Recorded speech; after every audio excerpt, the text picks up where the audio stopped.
Parental discretion is advised.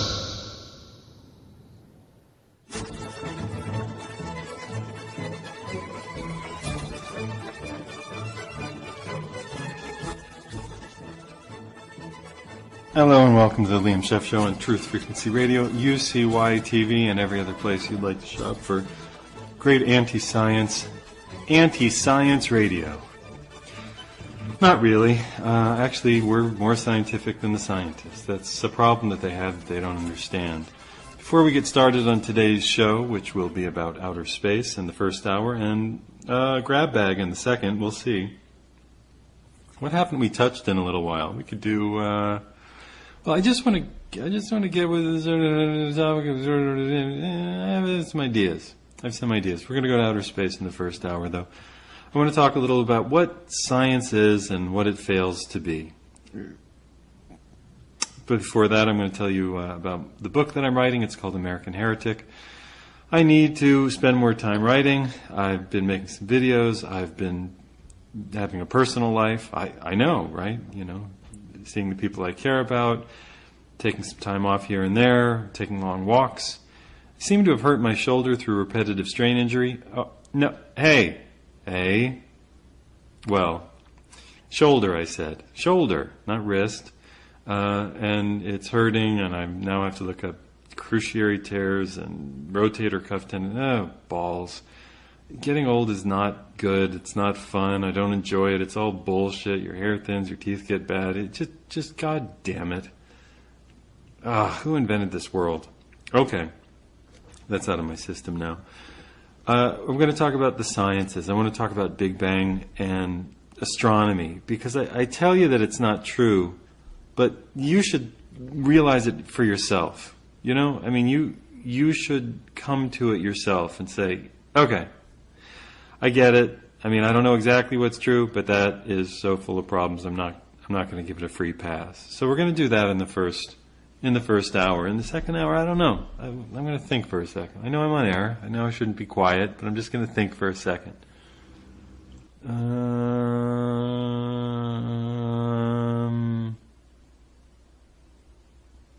Great movies of the 1970s and 80s. Okay, we'll do, I haven't done a film segment in a long time, maybe ever. We could do some great films. We could do some really good films that you might not have seen. We'll work on that. Okay, the second hour. Something light. We'll lighten it up. We'll switch it up. My shoulder hurts.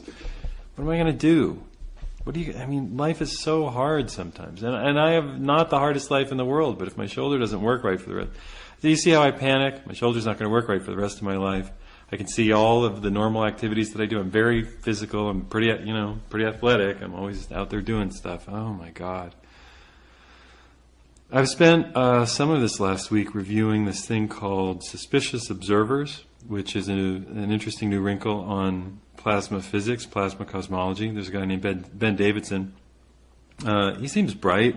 I think a sign-off, eyes open and stay safe and no fear is a little bit, I don't know, canned. No fear. Well, you can be afraid if you want. Don't tell me not to be afraid. Don't be a dick about it. You can have any feeling you want. It's your right to have any feeling you want. Just have the feeling. Have it. Don't fight it. It'll pass through you. You'll feel better. So whatever. If you're afraid, you're afraid. Enjoy your fear. But Suspicious Observers is interesting because he's looking at the sun as the driver of weather, which is what the sun does and is. He talks about the large vortices coming off the poles of the sun, how the strong currents migrate from the poles down the sun to the equator, where they're making sunspots all the way down. Those are coronal holes, sunspots. They're holes punched in the corona by Birkeland currents feeding the sun. Currents flow in two directions, by the way. An electric current will flow in two directions. And then the poles will switch. He talks about the quiet phase of the sun, the solar minimum, the quiet phase, where it's not putting out a lot of electromagnetic energy. Coronal mass ejections, sunspots, etc., very little solar activity. And then we get very cold here on the planet. He talks about the active period of the sun, solar maximum, with a lot of coronal ejections, a lot of energy coming into the sun. Energy coming into the sun will create coronal ejections and sunspots. Energy does go into the sun. That's part of the solar, the electric sun model. Energy flows in from the galactic or the solar, or the galactic circuit into our solar system. And you can see some of these currents in, 1,000 light-year Birkeland currents. These things that go on and on and on and on and on and on and on forever and ever and ever. They're double winding electromagnetic currents of charged particles flowing and flowing and flowing. And they will pinch at times if they get strong enough, and pinch down around and scavenge material and make a sort of a heavy metal ball, and that will become an anode. And an anode is something that's a receiver for an electrical charge. So that's the electric sun model. It's, that our sun is not a big ball of gas, but is rather a large metal ball that's, simply glowing on the outside from an electric charge settling on the surface. If that sounds crazy, we'll cover some of these topics in greater detail. It's all in my book, Official Stories, in Chapter 9. You can explore these ideas on the thunderbolts.info page. Thunderbolts has a YouTube channel too, but it's definitely in Official Stories, and I was covering this a number of years ago. I suppose I wasn't the first on the scene, but I was definitely earlier on the scene than some of what's happening now. That's fine. Let's let it grow. Let's let it get bigger. Let's let the electric universe model take off. I think that it is. I think the electric universe model will be the first of the new sciences to help the old sciences lose their virginity. It's the first one that's going to crest the waves will break. It'll crest the surface, because you can convince people that it's okay to let go of the idea of Big Bang, because the Big Bangers can say, we're scientists, you don't know what you're talking about. But they're just little whiny cunts. But they can't say, you're killing children by not believing in the Big Bang. Of course, the vaccine cunts can say, you're killing children by not believing in vaccination. And the AIDS cunts can say, you're killing children by not believing in HIV tests. They're all cunts, and they're lying, horrible monster bastards. But the Big Bang cunts are just whiny cunts. We're going to talk about them today, and if you don't like the word cunts, it's a 2-for-1 special cunt day. So don't worry about it. Just go with it. Just go with it. My apologies to anyone who's sincerely offended. Don't be such a whiny cunt. Okay, let's continue and let's get into the show. Send a few little prayers for my shoulder. Yes, the power of prayer is real. We're an electromagnetic universe. Yes, it is. Fuck off if you don't think so. Of course the power of prayer is real. We're an electromagnetic universe. Our thoughts coalesce in some fashion. We send good heart vibes through the electron configuration of the world. We interact through our, what are those called? Those little microtubules, right? We interact with the collective unconscious at some level. We do. What are dreams? What are thoughts? We do. We interact with a collective unconsciousness. Our consciousness somehow is both in us and outside of us, as I think George Harrison would have said, within you, without you. Coalesces on these microtubule points and finds its way, and then it becomes part of us. It's embedded in us, but we're transceivers. We attract and we transmit. We attract and we transmit. We attract and we transmit. We don't invent ideas. We attract and we transmit according to the structure of our, whatever you want to call it, astronomy, astrology, the structure of our nature, of our particular electromagnetic disposition, of the what in May-Wan Ho call our collagen, a trihelical polyphasic liquid crystal. So yeah, we're always tuning in and receiving. If you keep your body clean, if you eat well, you can probably receive better. If you eat a lot of junk, you're going to receive that junk wavelength of crap. You can do experiments with this if you'd like. I think somebody should. I think they would get interesting results, feeding people crap and seeing what their thoughts are like, and then feeding them really well and seeing what their thoughts are like, seeing what they're allergic to, and seeing what, and then having them record their thoughts or go through their activities and recording the nature of their interactions and conversations, and feeding them absolute partialized, hydrogenated, high sugar, high fructose chemical Monsanto crap, and see what the nature of their thoughts and their interactions are. And of course the reductionist will say, well, it's just the diarrhea and gas pains that's causing them trouble. Well, of course, that's definitely going to be part of their world, but I can tell you my thoughts became much more clear to me when I got very low on the food chain. I actually became a vegetarian. And I reduced large animal hormones, large animal energies, whatever you want to call that, whatever you want to think of that, from my body. And I cut way, way, way down on sugar. It took me a long time to get all the weaselly sugar out of my diet. It really did. The shit is everywhere. I was eating Barbara's cereal for years thinking it was health food. And this stuff just has grams and grams of sugar. Oh, it's molasses, whatever, cane sugar. It's all sugar. You don't need it. Yes, I think that we should do some studies with diet to see if eating a very healthy, organic, non-GMO, low on the food chain, big on the grains, beans, vegetables, good fats, if that diet makes your brain tune in better. Well, no, your brain's just working better, say the reduction. It's just working better. You're just feeding it better. Okay, I'll accept that. But I think we tune in. Because I can tell you that I don't invent the words that I'm going to say. I don't invent the thoughts that I'm going to say. They come through you. Listen, being a Gemini, I can tell you, we're transceivers. We don't invent our thoughts. They plow through us. We tune them in and we say them. I mean, they're part of our disposition. They're part of our psychology. But as the works of the Orco-R people, I'm not going to remember his name. I'll try to get it for the second hour. But there's an anesthesiologist who's he has an idea about consciousness. I hate to use the word theory, but he has a theory of consciousness that I'll disagree with a little bit, but he gets a lot right, I think. And he talks about just more or less what I'm saying. And I put this, by the way, before I heard of his thing, in chapter 11 of Official Stories. I said, what's, how life works, my rough draft, I called it. I put it at the end of all the more academic stuff. And I was just always one of those people sort of connecting to the flowing thoughts of the universe. I didn't take a lot of drugs. I don't think I needed to. I think I was so high on sugar for so long, something in me just got outside of my body. I don't know. Growing up, I had so much sugar. I don't know. I think it just tilted me in some direction of always tuning in. I think I'm an empath, and I had to learn not to tune so much in. I actually had to learn to shut a lot of things out because it was just so fucking overwhelming. I mean, I have to wear earplugs a lot because I find the world very noisy.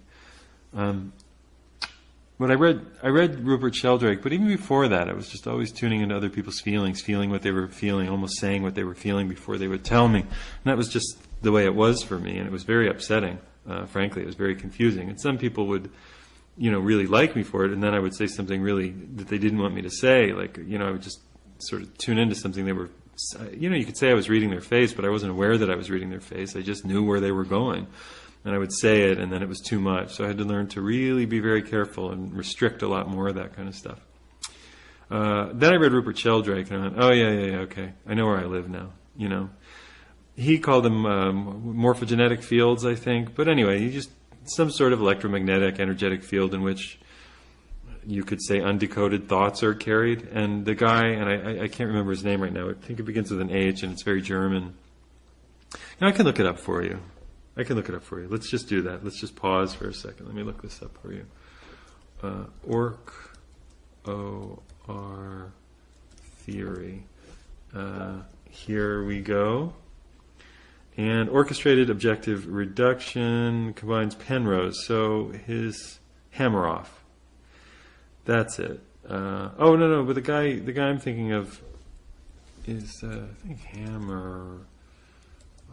Let's see. They always use last names in the sciences because they're all a bunch of fucking cunts, and they don't like to call people by their first names because that makes them human. And they all, everybody who works in the sciences has PTSD and Stockholm syndrome, so they're used to only using last names because nobody's an actual person. Just trust me. Hameroff's proposals. Other So I'm looking, of course, in the Wikipedia, and of course they don't like it, because it's. Theoretical physicist Roger Penrose, anesthesiologist, psychologist Stuart Hameroff. Yeah, Hameroff. There it is, Hameroff, Hammer-on. Okay, so Stuart Hameroff and Penrose have gotten together and proposed this idea about consciousness really collecting around the microtubules. That microtubules are the central axis by which consciousness is orchestrated. It's interesting. I'll talk about it more another time. I wasn't even planning to go down this road. It must have been something that I ate. No, truly something that I ate that was making me think about how we tune in thoughts. And you could do an experiment with this. You could do, because, I mean, if it is the microtubules that tune stuff in, then we have a particular nature that tunes them in a particular way. And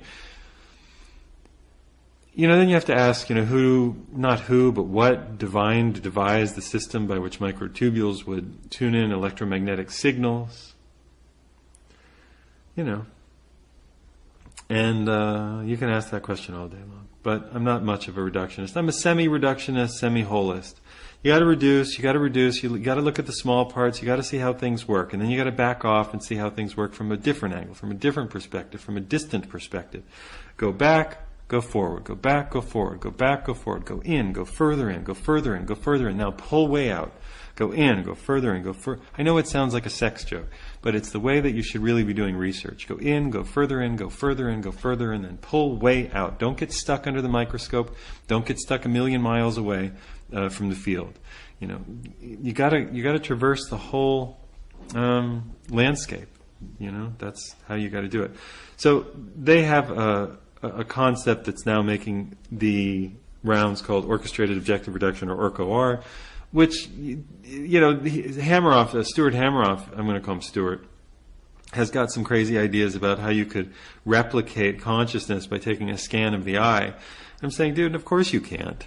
You can't take a scan of anything and replicate consciousness. What he gets right, and I know that I'll come back to this on the show, but what Stuart Hameroff gets right in his orchestrated reduction theory is his criticisms of the idea that robots, or computers, I should say, will gain consciousness. Of course they won't gain consciousness. They can be as intelligent as you program them to be. They can have as many funny, quippy answers as they want. You can tell Siri to say, that's not very nice, if she hears the sound fuck, or you, fuck you, or go fuck yourself, or bitch. She can say, that's not very nice. She's not a she, but the software can recognize phonemes, and it can just say, if you hear this combination of things, you'll come up with one of this collection of answers. It's essentially if-then routines. Intelligence in computers is a series of if-then routines. If this, then this. If this, then this. Or this. If this, then this. Or this. Yes, they did some computer programming, and it's good for you. It's very good for your brain to learn basic and extended basic. It's very good for your brain to learn basic computer programming because it's pure Aristotelian logic. It's excellent for young people to do pure logical syllogisms. Okay. We tune in, we tune out, we tune in, we tune out. But I was going to talk about science and astronomy, so I can do that in the second half hour. Let's talk a little more about how food might help you tune in, and whether, maybe even whether astrology is real. Before we get into astronomy, let's talk about whether astrology is real. So the Earth goes around, and it's energetically influenced by the sun. It's energetically influenced by the planets. The planets are energetically influenced by the sun. They're all connected to the sun by umbilical cords that go into the poles and punch sometimes holes in the planet. The sun gives off a current that's mistakenly called the solar wind. It's really a current that goes out in 360 degrees. Those currents sometimes form Birkeland currents. Sometimes they form into a variety of kinds of currents.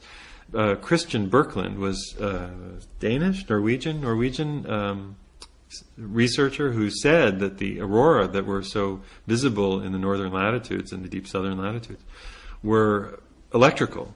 Well, the a-hole cunty scientist before him, and he wasn't a cunty scientist, by the way. He was a good scientist. See? There are a couple. The cunty scientist, though, who came before him, thought that it was just, compression of gas or, something from the sun physically beating on the top of the planet and compressing some gas. That's not what it is. It's an electromagnetic reaction. It's the charged particles, that's ions and electrons. Charged particles, that's what you get, that's what makes your TV go, that's what makes this computer you're listening to work. Charged particles, electrons and ions. Well, for your computer it's electrons. But out in space it's electrons and ions impacting the ionosphere, the charged particle, not wreath, what do you want to call it, cocoon, the magnetosphere, ionosphere of Earth. There are charged particles all around our planet. we are in we're in a cocoon, but it's an electromagnetic cocoon. And he said that, and they said, "You're crazy. What are you talking about? We're not. There's no space is an Earth. There's no electricity in space. There's absolutely no electricity there. How could there be electricity in space? The charge would dissipate. Nothing would hold the charge. You're crazy. You're an asshole." And of course, he was right, because that's what guys who are called wrong all the time by other scientists are usually right. You can count them on a couple of hands. Newton was called wrong. Hey, Isaac, there's no invisible rope holding the moon to the Earth. Yes, there is. Peter Duesberg, oh, you're so wrong. AZT is good for people. No, it's not. What's his name? Wakefield, oh, you're so wrong. Vaccines the MMR vaccine's harmless. No, you're wrong. Goes on and on. The list goes on and on. Anyway. So the planet receives energy from the sun. So does Jupiter. So does Saturn. So does Eurectum. Just think about it. All of the planets out there receive energy from the sun. The sun receives energy from the galactic circuit. Birkeland currents running into our solar system will energize the sun, and you have to... we'll come back to that on another show. I have questions about that. Where do they come in? How do they come through the heliosphere? But the sun is definitely energized from outside, and you can tell that by the holes being punched in the photosphere, so that you can see under it, penumbra, and you can see what are called sunspots that are really holes, coronal holes. Those are holes being punched in, where the electromagnetic force is pushing in. And then you can see under, and you can see what's probably the giant metal ball of the sun, which is cooler than the many thousands degrees, 5 or so, 6,000 degree photosphere. And you see under it, and it's cooler. That's why it looks black in the photos. It's not actually cold, but it's cooler, so it looks black in the photos. Now, far above that, thousands of kilometers above that, you have million degree, not 1,000 degree, but millions of degrees. 10 million degrees, 11 million degrees, sometimes more. That's how you know the sun is being heated from the outside, because the Birkeland currents are running in, collecting, heating in the corona. Why is there a corona? Because that's where the Birkeland currents are collecting and bursting into glow and arc mode.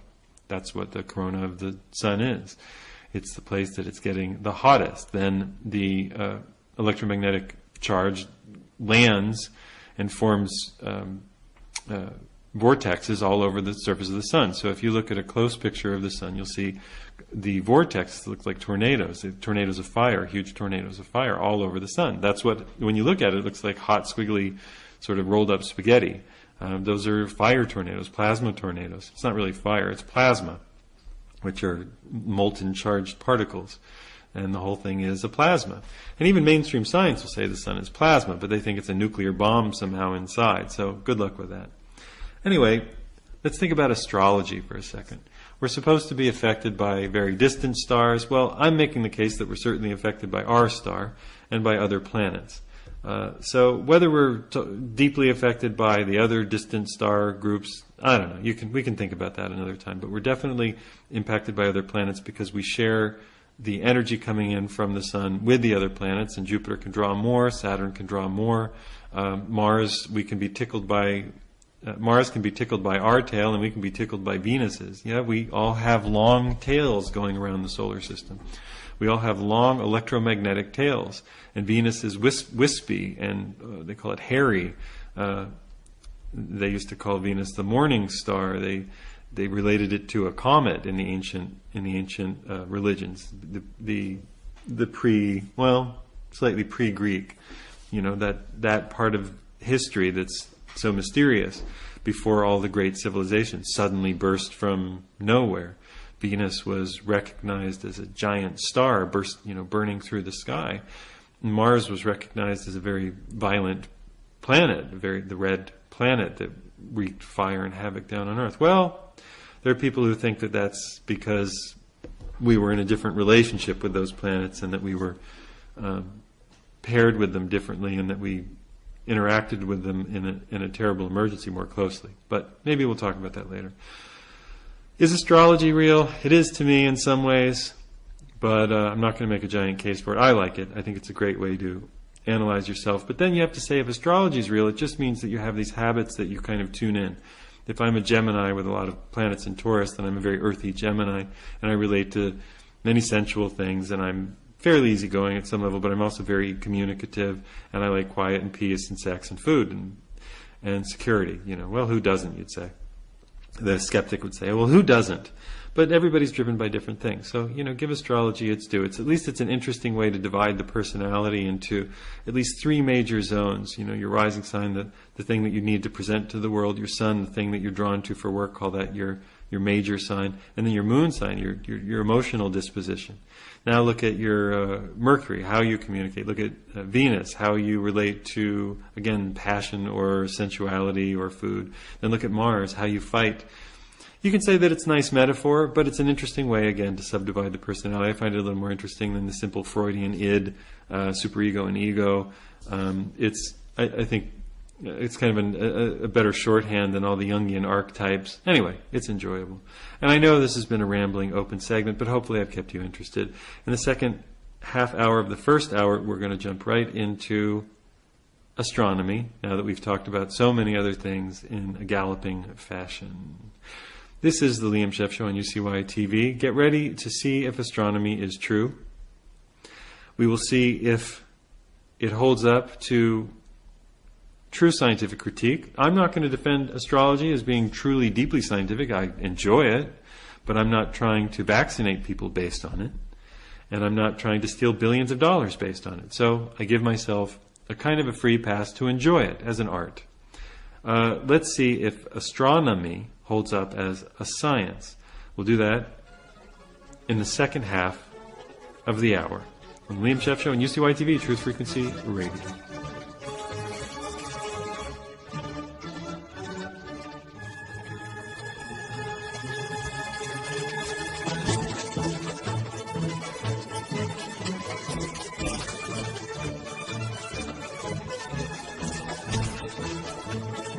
We're here on the mid-hour pause, right here on UCY, taking a short little break before I warm up to deep astronomy thinking. We're going to talk about Karl Popper. We're going to talk about falsification. We're going to see if astronomy holds up as a science. We're going to go through the mysteries of astronomy. Well, let me ask you a question. I have a mystery. Do any of you have rotator cuff injuries that are not severe? Mine is not. I don't know if it's it's tendonitis, rotator cuff injury. Now, I've been lifting a lot. I do a lot of isometric exercise. I do some gymnastics. I hold my whole weight. I weigh 170. I can swing I can't now swing my whole body like one of those little. Remember those little those little marionette things that was on a like a string with a release button. It would release the pressure and the thing would topple, or you'd have it was a gymnast on a bar with a string and you press it and it would spin around. Anyway, I can more or less do that. Not all the way, but a lot of it. And I've been doing that a lot this year, and I think I hurt my shoulder. So I need anybody who has rotator cuff injuries who can give me some advice. Castor oil packs. I really eat low in the food chain. I eat non-inflammatory foods already, but I'll take your advice. So you can find me on Facebook and send me a little note, or maybe I'll post something to go along with the show about how to deal with tendonitis or what I would consider maybe a mild rotator cuff injury or the beginning of one so that it doesn't become an advanced one. I will appreciate that. So thank you very much in advance. You can support this show, and the show will now find its center, and we will get into the major topic of the show, which is astronomy today, at least in this first hour. It'll probably continue into the second hour. And we can be content that we will have a topic and not go galloping through all of them. But I brought in some interesting things for you to consider. You can support this show and independent journalism, independent thought, and the videos that I make by buying a book. The book is Official Stories while I work on my second book called American Heretic. I have a PayPal account. It is right there on this link to this show. It is there on UCY. It is there on Facebook. It is there on YouTube. It is there on my website, liamscheff.com. You could $5, $10, $15, $20 into the kitty or whatever you feel compelled, whatever you can afford. It is greatly appreciated. Make a simply a purchase or donation in the name of Liam Scheff Incorporated right there, and let me say thank you to you for letting me do videos on vaccination and Big Bang and HIV and the sciences and all the other lies that we're being told these days. Let's get back to the show.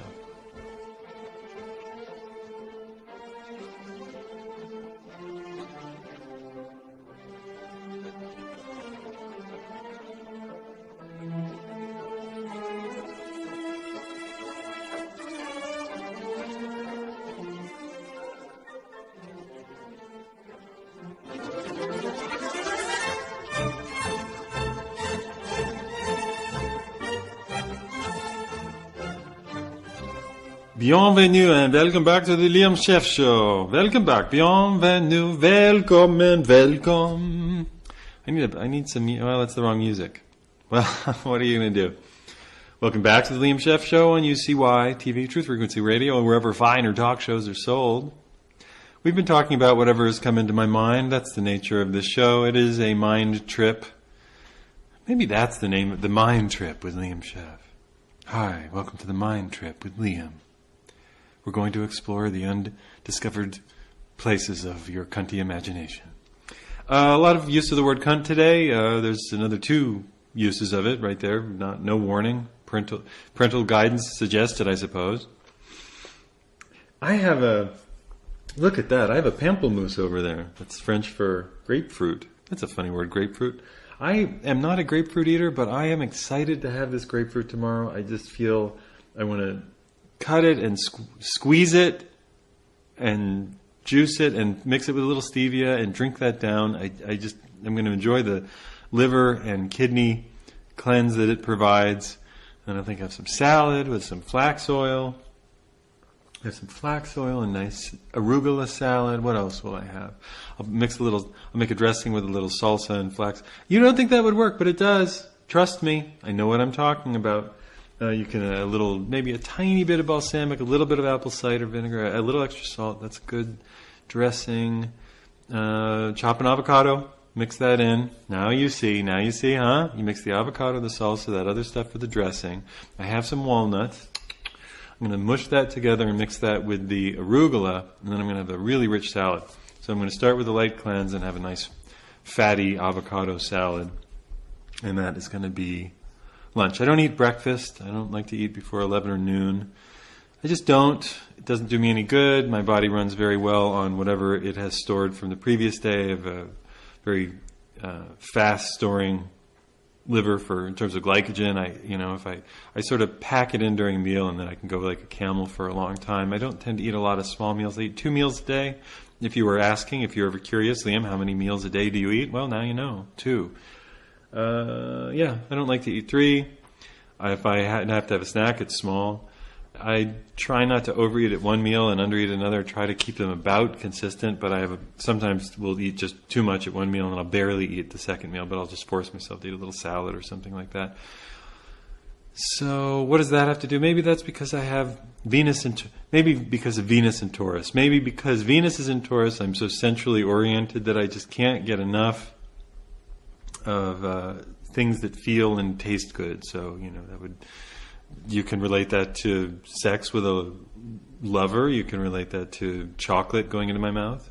But of course I can always put a stop to the chocolate faucet by not buying more chocolate. And sex with a lover, well, if I hurt my shoulder, I'm going to be not quite as athletic for a little while, but I'll do my best. Don't worry, I'll do my best.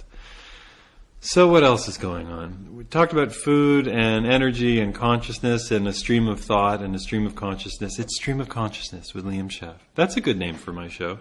It's Stream of Consciousness with Liam Scheff. What's on your mind? Well, here's what's on mine. What else is going on? I'm going to talk about astronomy. Don't worry. You guys who want to be beaten up, you scientist cunts who want to be beaten up, don't worry, I'll beat you up. I will. I know you love it. You masochists. Scientists and doctors that go to university for years and years and years, they get on the fellatio train, fillate, suck and spit, take a test, suck and spit, Don't ask any good questions. Don't ask any real questions. Just learn to ask good questions. That's a good question, Mr. Knickerbocker. You asked the question that I was hoping you would say. It's the question that tells me that I know that you're trying to kiss my ass, but not too obviously. I appreciate that. Good for you. Good for you. Yeah, you don't want to ever stand up in astronomy undergrad or grad school and say, Big Bang was a what? First there was nothing? And you call it a singularity and that's good enough? I mean, because you say it's a singularity, is that like a promise that it's never going to happen again? Is that a promise? Is that why they call it a singularity? You're listening to the Liam Scheff Show on UCY TV, Truth Frequency Radio. We're about to jump into the meat of the matter, or the lentil loaf, if you're into that sort of thing. And we're going to talk about scientism. Cunty science, as Sir Karl Popper called it. Well, Karl Popper was born in Austria, I believe, and he was a dour man, like most Austrians. He was a dour man like Immanuel Kant. And he had an idea that you should be able to disprove something in order for it to be taken seriously as a science. So I recognize that invalidates astronomy. Astrology. I absolutely accept that. I'll take astrology as an art, as a conversation piece, as a self-help guide to understanding one's own interests and predilections. I take it as that, and it doesn't bother me. But I'm not trying to build a Hadron Collider based on astrology. And I'm not stealing your money based on astrology. And I'm not injecting your children with mercury and vaccines based on astrology. I'm not doing it. That's not what's happening. So, a science should be so rigorous, said Karl Popper, that you can falsify it, which is nerd geek speak for you should be able to prove it. It should be able to be proven absolutely untrue based on one of its propositions. So you make a proposition. Let's say that I'm going to propose a scientific hypothesis. That's the word that you would use. I'm going to hypothesize, not a theory. You're not theorizing, you're hypothesizing. Because in order for it to graduate to a theory, it's just like I'm a Bill, just a plain old Bill. I'm just a Bill, just a plain old Bill. And I'm sitting here on Capitol Hill. Well, you have to, I'm just an hypothesis, just a plain old hypothesis. And I'm sitting here until the hypothesis can be tested and validated by experiment and not contradicted by experiment. An hypothesis cannot be contradicted by an experiment. It has to be validated by experiment. If it's not validated by the experiment, it doesn't become a theory. Congratulations, Bill, now you're a law. Well, it doesn't make it all the way. It doesn't happen. It doesn't become a theory, and it's a failed hypothesis. And it's abandoned. It's let go. At least that's the way that Sir Karl Popper reckoned, although he would never use that word, that science should work.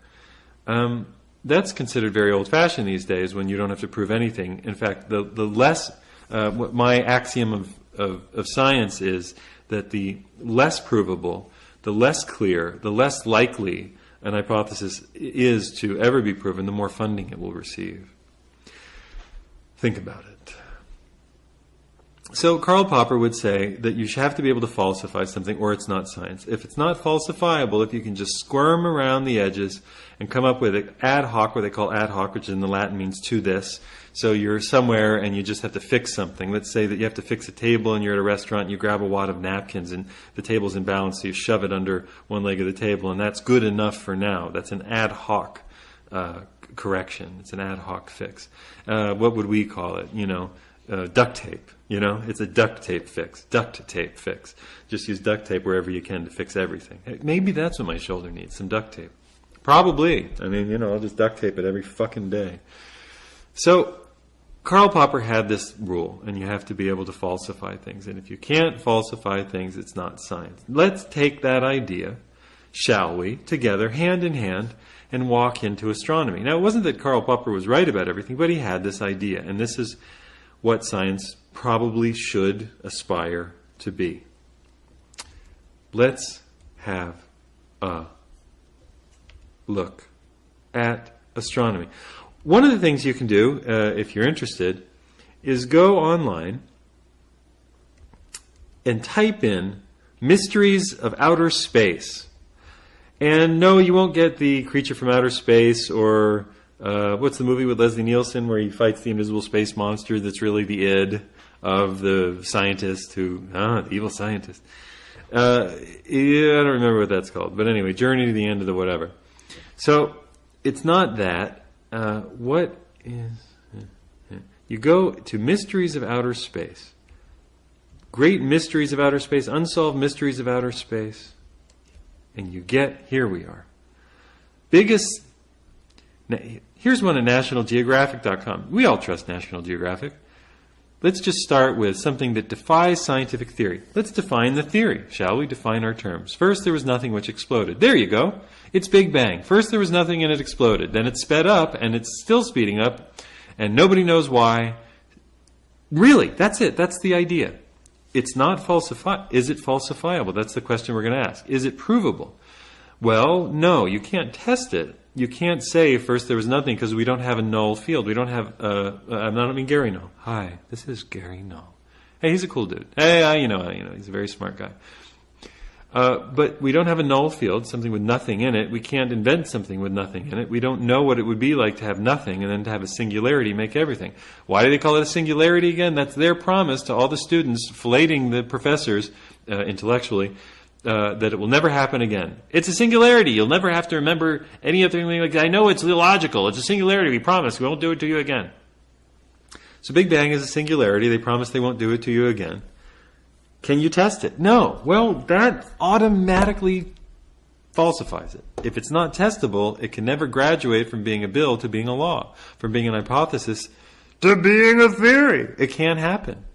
It's already out. I don't have to do any more work. Karl Popper settled it for me. Fuck you, Big Bang. Fuck you. Fuck you in the ass with a porcupine's dick. Sorry, that got a little... laughter. Good for the shoulder. That got a little off the rails, so I'm going to swear. Let's invent a time machine. Go backwards. I'm going to swear now. I'm going to say something really awful. Okay, don't listen. Let's go forward now. Okay. Let's go to National Geographic. Let's see when this is from. 2013.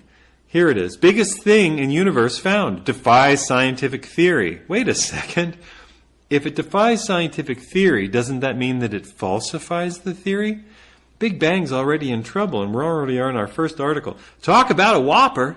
Astronomers have discovered a structure in the universe so large that modern cosmological theory says it should not exist, a new study says.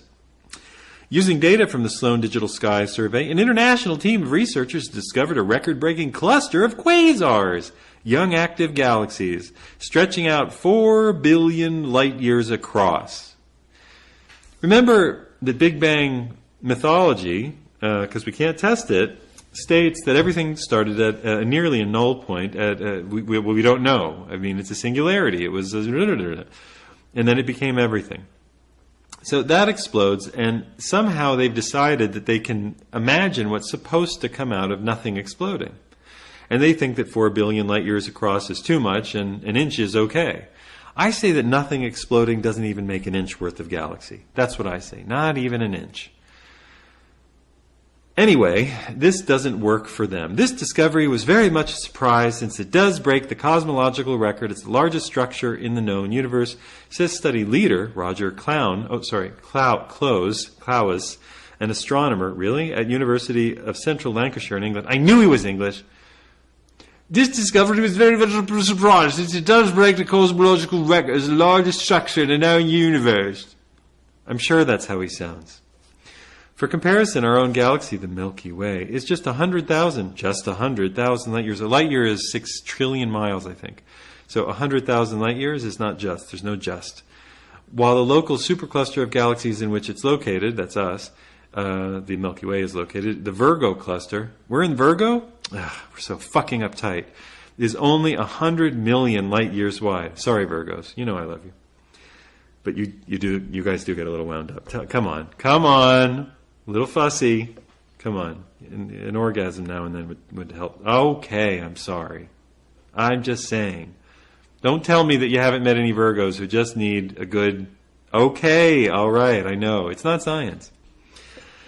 So, Giant quasar, a head scratcher, continues the National Geographic article. Astronomers have known for years that quasars can form immense clusters that stretch, in other words, they're all connected, that stretch to more than 700 million light years across, said Klaus. Really, that was a quote? Astronomers have known for years, but it's not in quotations. But the epic, they use the word epic in National Geographic. Shouldn't you say gargantuan or massive? How did 6th grade douchebag speak make it into fuckers. But the massive size, I'm not saying it, the size of this group of 73 quasars, sitting about 9 billion light years across, remember light years about 6 trillion miles, I believe, has left them scratching their heads. That's because current astrophysical models appear to show that the upper size limit for cosmic structures should be no more than 1.2 billion light years. Now, I don't know how they figured that out, because when nothing explodes, it should be nothing. Nevertheless, they continue. So, this represents a challenge to our current... Hold on. I'm sounding profoundly retarded. Hold on. So this represents a challenge to our current understanding and now creates a mystery rather than solves one.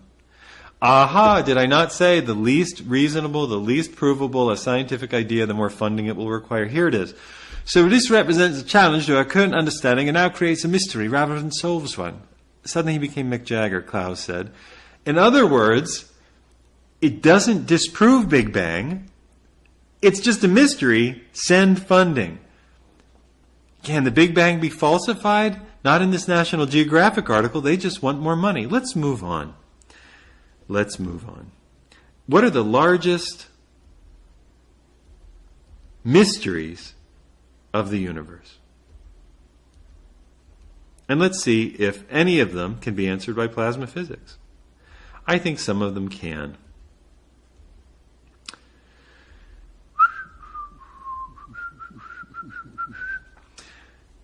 DailyMail.uk. I love, what a paper. Let's read some of the headlines. Harry Potter and the Army's invisibility cloak. Military test Hogwarts-style device that shields troops. All right, let's... It's funny to me. Let's read their science article.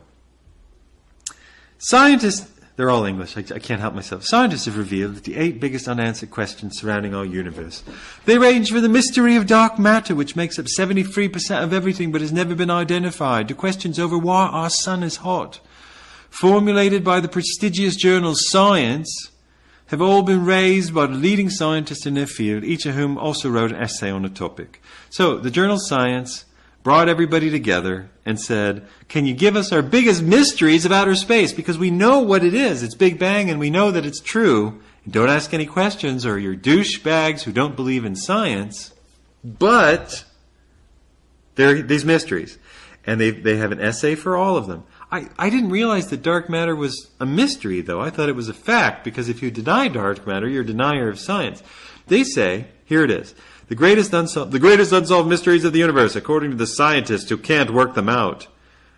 Dark energy, which appears to make up 73% of everything that exists, and still can't be seen. Check. Check, please. Or even measured. Yes, check. The energy is needed, that's in half quotes for some reason, to balance out the mathematics of the universe, but may not ever be able to be detected. Do you think the people typing this was like, what a fucking load of rubbish this is? Some papers, by the way, will tell you that dark matter is 96% of everything that exists. This one decided it was 73. Who knows why? Dark matter, which is closely linked to dark energy, is the term used to describe the glue which holds everything in the universe together. It does? Let me go back to that first line. It can't be seen or even measured. Can I get a go fuck yourself, please? However, Adrian Cho, a cunty scientist who wrote Science's essay on the subject, believes, that unlike dark energy, scientists stand a reasonably good chance one day, my dark matter will come, actually detecting a particle of the stuff.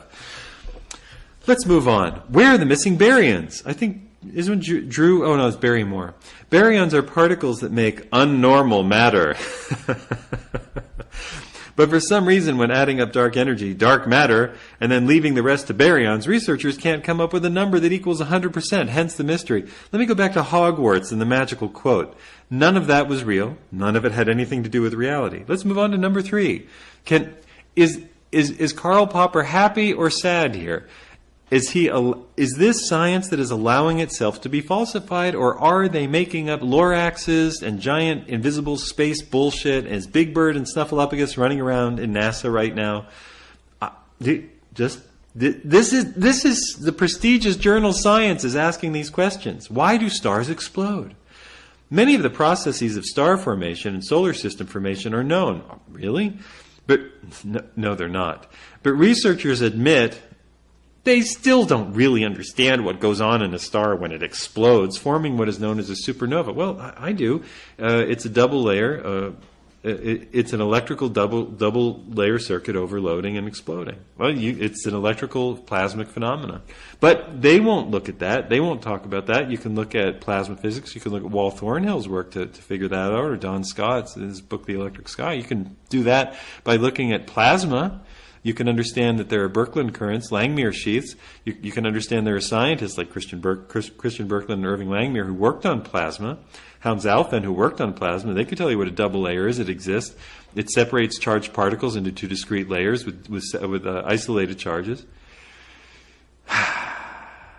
You can understand that a star is an anode collecting the charge from the solar circuit, from the galactic circuit, and then it can overload and explode and split. It can fission into 2 stars and increase its overall surface area by about 38%, thus splitting an overwhelming charge into 2 bodies and then equalizing the charge, which is why most of the stars in the known universe are binary, which doesn't make any sense.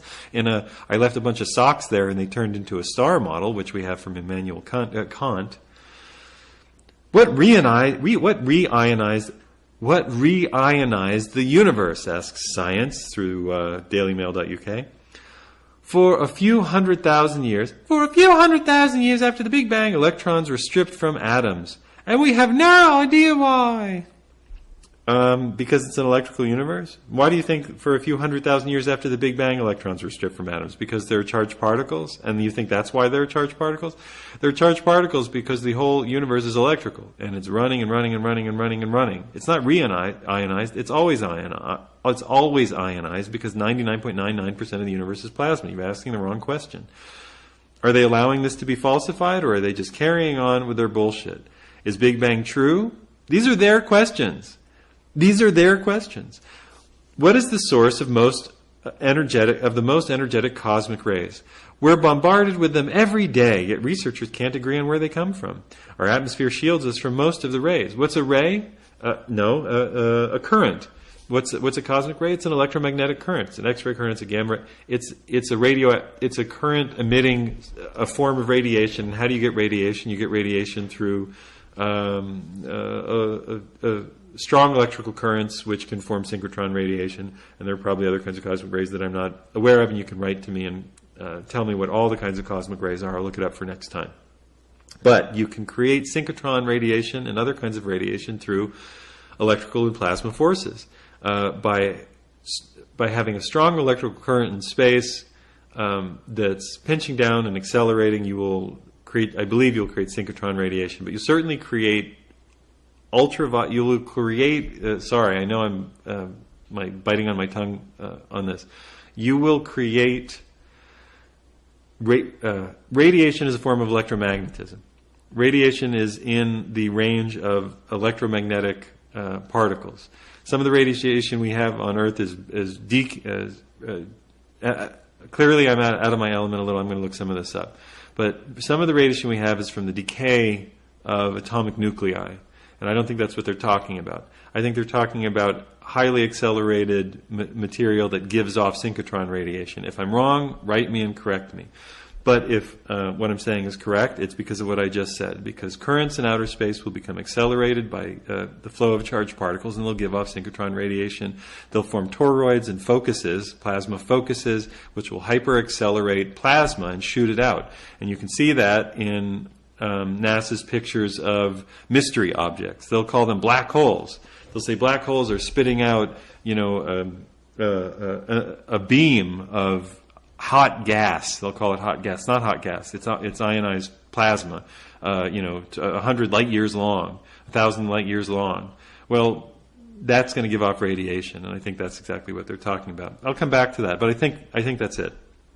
So the source of most energetic cosmic rays is plasma, and probably the plasma toroid. Pinching down, a toroid is a shape. It's like a donut that plasma makes, again, under stress and pressure. Plasma forms a number of shapes, distinct shapes. One is a double layer. One is a Z-pinch, in which it pinches down from both sides and scavenges and collects material in its center. One is a toroid, like a donut shape. So those are three shapes that plasma makes.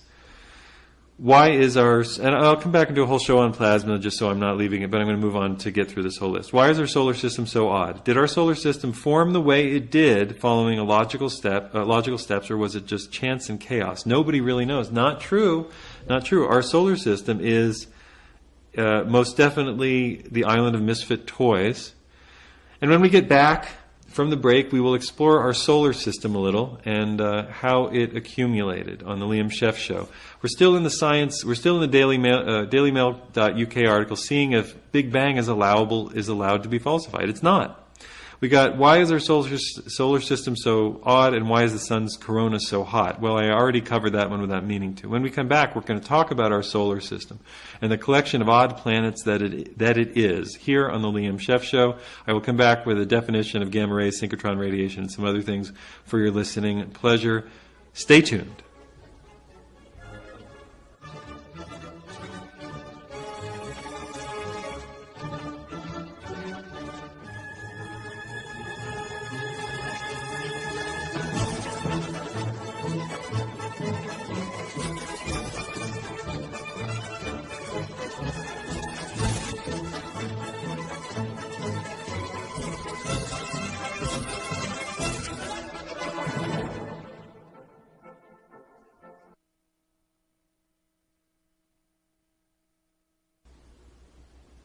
And we're in our top of the hour break here on the Liam Scheff Show.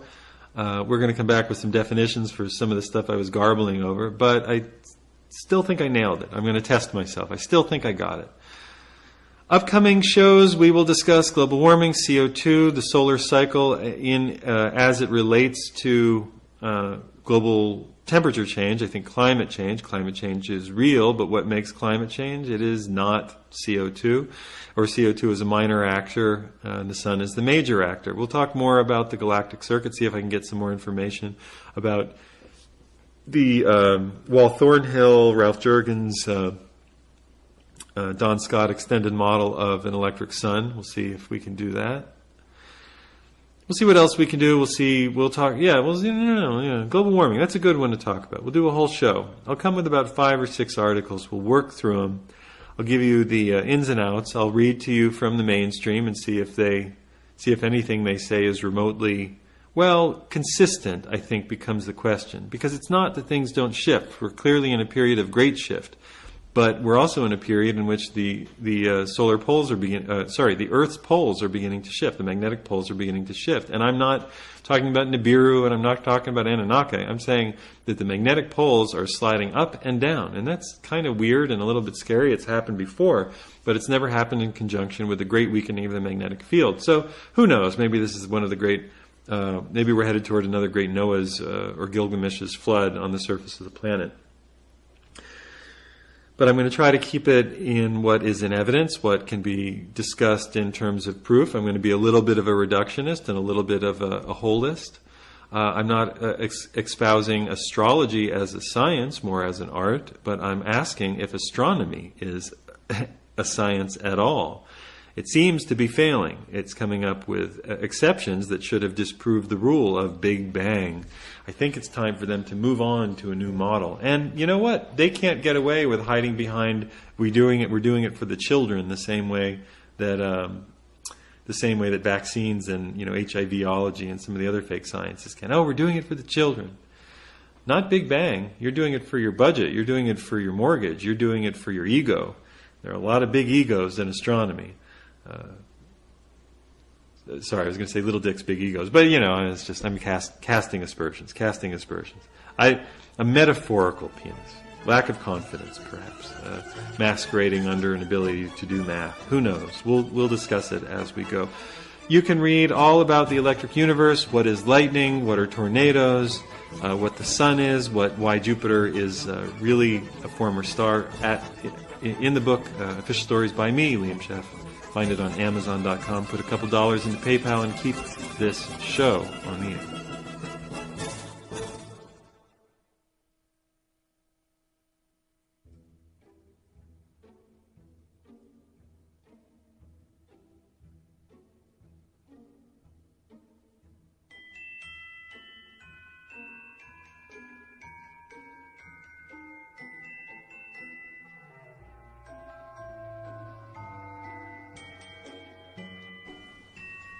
It's hour 2 of the Liam Scheff Show on Truth Frequency Radio, UCY TV, sometimes Talk Network if I manage to upload it, wherever finer talk shows are sold. We were reading a Daily Mail article. It was quoting a science journal article, the esteemed journal Science, about mysteries of the cosmos, mysteries of outer space. We're going to continue talking about the great mysteries of outer space. The current Big Bang cosmology, Big Bang fiction, is holding the entire operation of astronomy as a hostage. Nobody can do anything, nobody can think, nobody can get anywhere, because they have to deal with the idea that once there was nothing which exploded, they then have to form every other idea based off of that. If they contradict it, they're no longer practicing science, they're practicing pseudoscience, like plasma physics, which is reproducible, which you can do in the lab, which you can do experiments with that replicate the exact forms that you see in outer space. But of course it's a pseudoscience because you don't believe that once there was nothing which exploded. See how that works? People in power tend to remain in power, let's put it that way. Power corrupts, absolute power corrupts absolutely. Good news, though. Good news from the Daily Mail. Reese Witherspoon just made a glamorous exit from her 40th birthday bash. Just wanted to let you know that. Oh, wait a second. Reese Witherspoon's upcoming speaking tour of Australia is set to cost fans a whopping $1,500 just to sit in the same room as the actress. I'm sorry. Hi, this is Liam Scheff. I'm going on a speaking tour. I'm going to put on a blonde wig. We were back to the article. 8 mysteries chosen by Science magazine. Scientists admit some may never be solved. For example, 3/4 of the universe is missing according to current theories. And the sun's outer layer is too hot, and no one knows why. It's an inside-out sun. 75% of the universe is gone missing. Sorry, no. Your theory is wrong according to current theories. We were talking about cosmic rays, and yes, I said I would get back to those. Indeed, those are shot out of plasma, what are called toruses. Plasma, they're not really physical compression points, but it's something that electromagnetic energy does at high volume. It forms the toroidal Gesundheit, or donut shape, and this is often blamed on black holes. Instead of seeing the plasma they see it, and then they say that's shooting out of a black hole. A black hole is a totally fictional construct that is just a little bit of violated math that was put there to explain why there's electricity in space. See how that works? They make it very confusing, but it's not. They see electricity in space. They call it hot gas. They see something 1,000 light years long shooting. They call it hot gas being blown by a solar wind. No wind can blow anything 600 or 6,000 or 6 light years or 1/6 of a light year. A hot wind can't blow that far. But electricity can. An electric current can flow, well, almost infinitely, as far as anybody can tell, as long as it has a power source. A wind won't do that, especially in outer space. It doesn't make any sense. And hot gas? No, they mean plasma. They don't mean hot gas, unless you mean millions of degrees being hot and gas being a plasma, being charged gas. Charged with ions, which are atoms that have had an electron stripped from them, and electrons, which have been stripped. So you have these negative electrons and positive ions flowing in a plasma forming the various shapes. Why is our solar system so odd? I said I would get into this question. Why indeed? This really deserves a show of its own with the review of the proper literature, but here's the short version. It's more probable that the planets in our solar system, Sun, Mercury, Venus, Earth, Mars, Jupiter, Saturn, Eurectum, Neptune, and Pluto, if we're including Pluto again, were borrows, were add-ons, because most of them, barring I think Saturn, are tilt, Venus is tilt, and I want to say Mars is tilt, and forgive me if I'm getting that wrong. Most of the planets, or most all of the planets in our solar system, have a different tilt. They have an axis. If you put a string, a line through it from the top to the bottom, and you tilt it on its side, you'd imagine that they should all be in conjunction with the sun, but they're not. They're tilted, and they spin in a tilted way. They have an axial tilt, and their axial tilts are all more or less different. Only a few of them are similar. I believe Venus, Earth, Mars might be similar. I think even similar to Saturn, which gives some people an idea about Saturn. I want to hold on to that idea. I talk about it in my book, but it's the idea that a brown or a red dwarf star, I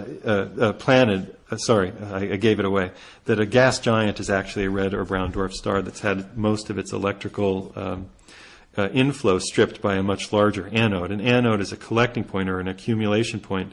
You can think of it as an attraction point that pulls the electric current flowing in a particular area. So an anode will pull electrical current. And if you have a very large anode, it will, of course, pull more electrical current. That's what the sun is, a very large anode. Jupiter and Saturn would be smaller anodes. So our solar system will look odd, and the planets will be very different from each other, and Jupiter and Saturn will be where they are, and we'll have some gas giants at the very end because they were electrically captured.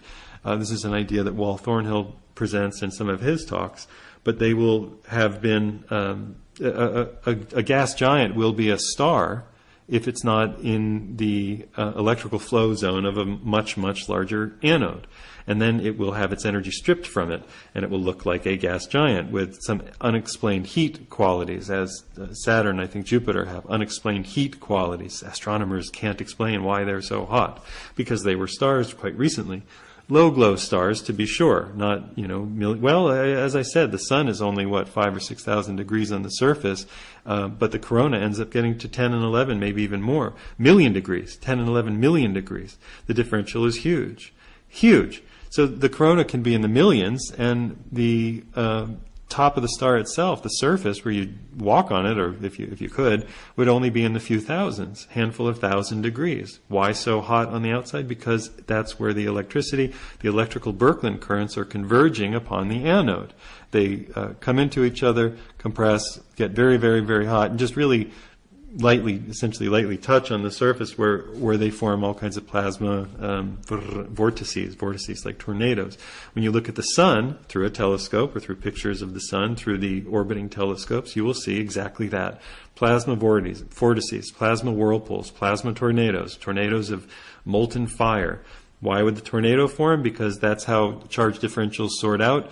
A positive and a negative will create a spiral that will move down through an energy pattern. So you get a tornado or a cyclone. Earth, you'll get a dust devil on Mars.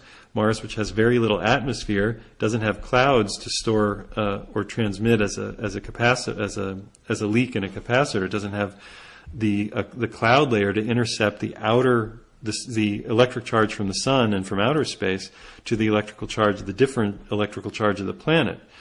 So it creates these long, long dust devils, which we have here as tornadoes that come from the cloud layer. We also have lightning that comes from the cloud layer to the Earth, but we also have lightning that comes from outer space to the cloud layer. So we have double lightning, essentially from outer space to the clouds and then from the clouds to Earth. Wherever there are really large lightning storms on Earth, there are lightning storms above the clouds going into space, because we are a leaky capacitor, I think, as Donald Scott calls it. We're a leaky capacitor. So we have one charged plate below, it has electricity running through it, and we have a charged plate above, and they begin to discharge to each other.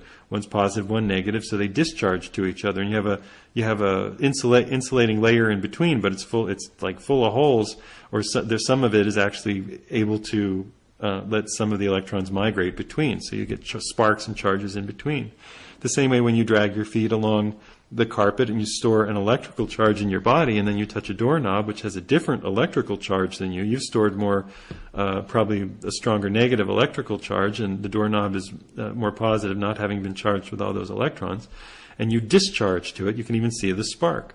Well, that's what lightning is. But NASA wants you to believe that lightning is what happens when you open your freezer. Yes, NASA wants you to believe that ice crystals rubbing together have mild polarity. You know, water has mild polarity, so maybe those form the trillion, whatever it is. I don't remember right now off the top of my head, but it's millions and millions of volts of coming from a lightning bolt. Well, not bloody likely, or your freezer would be a very dangerous place to stand. You'd be getting zapped all the time, but you're not. Snowstorms then would be very, very dangerous for all the ice crystals rubbing together, but they're not. Electricity is the leak from our planetary body, which has a charge, a large body with a lot of metal spinning, has a large electromagnetic charge, and the outer in our magnetosphere, ionosphere, which is constantly being charged by the external circuit, which is the sun, constantly equalizing the charge. That's why we have millions of lightning strokes a day. Constant equalization of charge.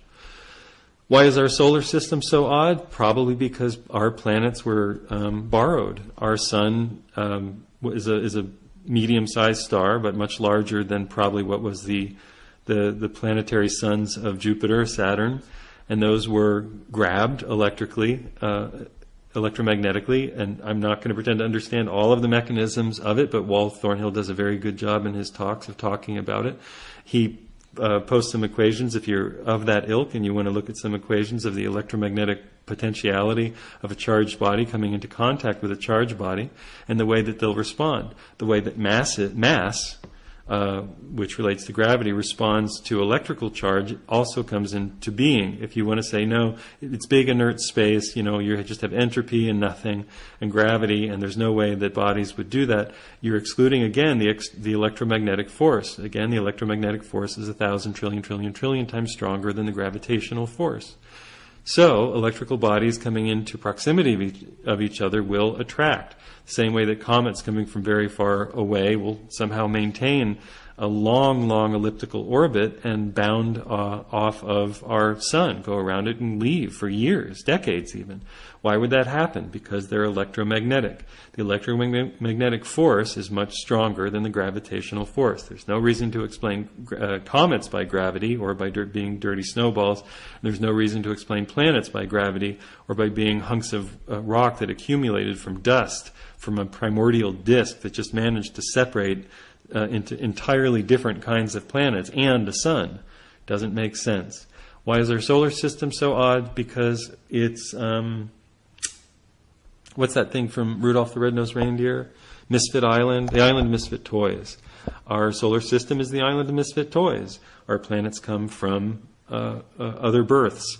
And we can get into that another time, talk about the Saturn theory, the idea that Saturn was our protostar, the first star, the first planet that the red and brown dwarfs have the photospheres, the visible glowing part, which can expand to gather in a low glow, in a low electrical region, to gather more and more plasma to stay, more and more electricity to stay aglow. Now, if I'm losing you here, it's all in Chapter 9 of my book, Official Stories, and I try to put it in a relatively elementary language so that you can understand the concepts.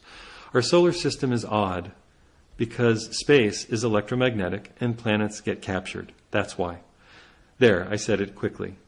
Our solar system is odd because space is electromagnetic and planets, coming from very different places, will act like asteroids, especially if the planets are not hard rocky planets, but gaseous planets, which are actually low glow stars, will act as not asteroids, but comets. And when they come into the thrall, into the pull, the electromagnetic pull above all, and the electromagnetic zone of another larger star, they may begin to shed their electrons and lose their, I'm going to call it funding, but their circuit flow, their current flow to the much larger anode. That means that if they have any satellites around them, those satellites may be thrown into chaos. They may begin, the planet that's shedding a lot of its material may throw it on those planets. It may eject a certain amount of stuff at that same time to deal with current instabilities. That's what happens during current instabilities. Stars eject a lot of material. That's what coronal mass ejections are. We have them all the time. And that may explain Saturn's rings. It may explain a lot of the asteroids that we have. It may explain why our planet looks more like a twin to some of Saturn's moons, which are nitrogen-rich in their atmospheres, just like ours is. It might explain why Mars is so scarred. It might explain why Venus is so hot if it emerged from an expulsion from a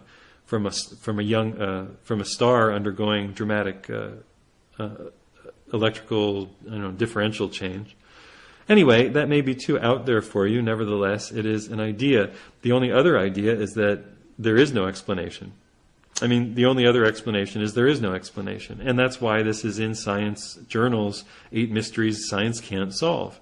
So-called science, or Big Bang Theory, can't solve the idea that we have different planets at different axial tilts. One's facing this way, one's facing more this way, one's facing that way, one's facing more that way. You shouldn't have that if what you have is a disk of dust and gas that accidentally, for some reason, forms separate planets with very different identities, different heat temperatures, different environmental characteristics, some being gas giants, some being small, hard, rocky planets with hard moons. Now, why would we have a hard moon? Probably ejected from the same cataclysm that birthed us. It wasn't an asteroid that hit us that formed a moon. It was probably an ejecta of whatever we came from. Immanuel Velikovsky had some ideas, but he didn't introduce electricity into his model. It was David Talbot. Well, he didn't really do it until he met, I think, Walt Thornhill, who really understood that it's electricity that really makes this stuff work. If you have electricity in space, space makes sense. If you don't, you're stuck with dark matter, black holes, strange matter, goes on and on. Why is the sun's corona so hot? The last of the 8 mysteries from Science magazine, being Science Journal, the journal Science, I should say, being repeated in the Daily Telegraph. Hold on, back to the Daily Telegraph. Trying to impress someone, Kourtney Kardashian rocks sexy high boots to watch Fling, Justin Bieber's concert, as Khloe makes fun of her for going. That's what America's interested in. Why is the sun's corona so hot? Well, let's read their explanation. Those that study the sun still really don't know. The corona is the furthest layer from the sun's core. Not from the sun's core. It's not in the sun anymore. It's not a layer. It's outside of the sun. The corona is not on the sun. It is not in the sun. It is like saying that the moon is the furthest layer of the Earth from its core. The moon is not in the Earth's core. We're talking about tens of thousands of kilometers from the surface of the sun. We're talking the corona. The corona is the furthest layer. The corona is a zone around the sun. It's far away from the surface of the sun. It's far away from the supposed core of the sun. But it's still incredibly hot. No. It's not incredibly hot. It's much hotter than the surface. Do you see how they use language here to stop you from thinking? They tease it in the top. Listen to this. Sun's outer layer is too hot. Here's the title. 8 mysteries science can't solve from our inside-out sun. Now, they don't tell you why it's inside out. It's much hotter outside of the sun than it is on the sun or in the sun. That's what they're saying. And you can look that up. Solar coronal heating problem, if you don't believe me. Now, why would a star be hotter on the outside if it's a nuclear furnace being heated on the inside? Well, it's because it's not a nuclear furnace being heated from the inside. We've covered this already. A star is an anode. It's collecting the electrical current of the Birkeland currents going through that part of the galaxy. They come in through the poles. They come in through the body of the sun. Birkeland currents space themselves. They try not to run into each other too much.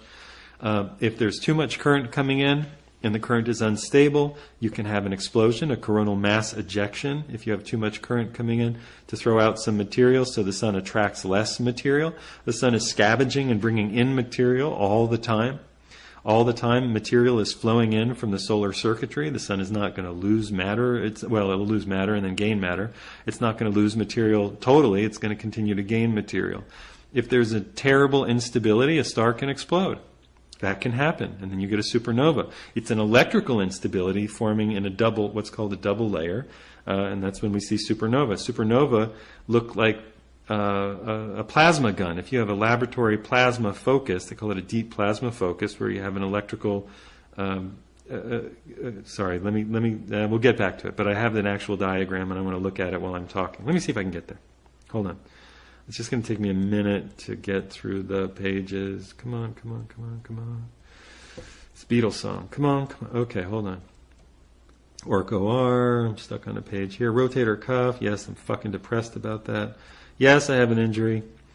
Yes, I'm not quite sure what to do. Okay, you have the fuel, the cathode, and you're going to shoot to an anode. The cathode is going to release the energy. The anode is going to receive the energy. Let's see. Phase 1 breakdown duration. When the spark gap is closed, a 5 to 2 centimeter thick, a 0.5 to 2, a plasma current sheath is generated on the dielectric Pyrex, which separates the rear end of the two electrodes.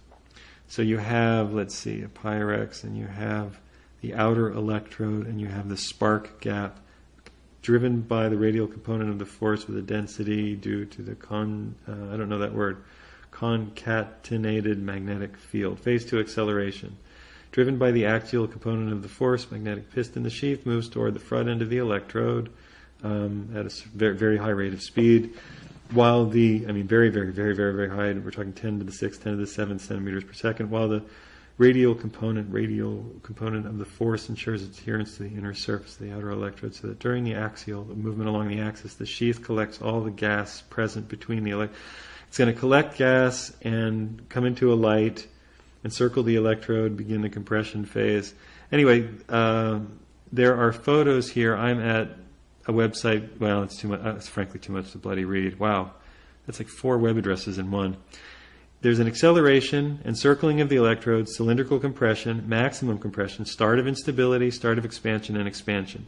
Now, all of the stuff that I'm looking at looks like what you see in outer space when they look at these nebulae and they look at what they say is a black hole, which is really a plasma focus in space, a deep plasma focus in space. So you can look up plasma guns, and you can see that plasma guns will shoot plasma just the way that you see in outer space. But what were we talking about? The sun? I got lost. Sorry, I got lost in this article. Never switch articles in the middle. Fuel, cathode. Okay. I'm going to go back, finish. So the sun would be an anode. All of space would be the cathode. The Birkeland currents would flow. Now, if you say, where does the energy come from? You might as well ask where we come from or why we are. I don't know. Nobody knows. Nobody knows why space is infinite and electrical. It just seems to be. And electricity is what governs outer space. Before there is anything, there's electricity. Electricity follows rules. Electricity flows through is an electron flow that, and in outer space, it will accumulate all matter, collect it into a pinch. If it's strong enough, it will pinch down and form a Z-pinched area, a pinched-in area, which will scavenge, collect, roll, heat material until you get very heavy elements forming in the middle of this thing. You'll begin to create fusion on the surface, not deep down in the core, but on the surface where you have the strongest electrical current flowing in, and you'll manufacture the materials of everything, of planets. Coronal mass ejections will come out when there's an instability in the star and it needs to eject some material, or there's a shock of electricity coming in and it's too much. It might explode some stuff out to release that shock. You can understand this in terms of water or hydrodynamics and sort of some sort of balloon, but it's better to understand it as plasma. So we'll have to do a whole show on plasma at some point in the future. Why is the sun's corona so hot? Because that's where it's being heated. That's why. That's the short answer. So let's go through these 8 mysteries of space that science can't solve one more time. See if we've come up. Science can't solve them. So don't tell me that I don't have a right to speculate or hypothesize. I'm talking about stuff that you can reproduce in a lab. You can take a cathode, a deep plasma focused gun, cathode, a shooter, something that will shoot out the electrical material, and you can focus at an anode, a magnetized metal body, in a vacuum in a laboratory. You suck out most of the air from this a large space in a laboratory, and you have a metal ball, a magnetized metal ball, and you can shoot at it, and you can create, depending on the energetic value of what you're shooting and where you're shooting it, you can create sunspots, you can create aurora, you can create the rings of Saturn. Why does ice and dust form in these beautiful, sedimentarily layered rings? Because they're electrically charged. They're deeply electrically charged, so they stay. It's not just relatively weak gravity that creates these beautiful shapes in outer space. It's electricity. Electricity, when you see all the people saying, so as above, so as below, as above, so below, and they put the Lichtenberg figure and the, what is it, Trachtenberg number? I can't remember the name. The Fibonacci sequence, all that kind of stuff. You look at all these spiral shapes all over the place. That is the shape of plasma. Plasma, electricity, prefers spirals. Electricity likes spirals. Birkeland currents spiral. When they become manifested in material, perhaps, what are you going to say? All of life prefers a spiral. It's endless. It can move from top to bottom, inside to outside, in an infinite loop, and it never has to stop. Perhaps that's just the way that nature likes it. It seems to be. So, let's go through this list. The greatest unsolved mysteries of the universe, according to the scientists who can't work them out. This is from the journal Science, quoted in the popular press. Dark energy, which appears to make up 73% of everything that exists, still can't be seen or measured. Okay, it doesn't exist. You have the electromagnetic force, and the electromagnetic force is 1,000 trillion times stronger, approximately, than the force of gravity. Approximately. It's much, much, much, much, much, much, much stronger. Well, that's very confusing. I think they went backwards. They say dark energy makes up 73% of everything that exists. I think they should have said dark matter, which is closely related. Okay. Dark energy, which appears to make up 73% of everything that exists. So this is new to me. This is the energy needed to balance the mathematics of the universe, but may not even be able to be detected. Well, dark energy is the thing that they say pushes things apart, because they had an idea that things were flying apart, but not as fast as they thought. But they think that things are flying apart because they're looking at redshift, which is intrinsic.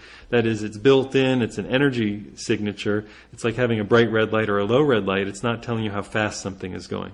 They think it's how fast something is going, so they have to invent something to explain it. So that's double dunce cap for them. Dark matter, which is closely linked, only by name, to dark energy. No, it's not. Only by name that it's made up, is the term used to describe the glue which holds everything in the universe together. Well, that's what I was explaining.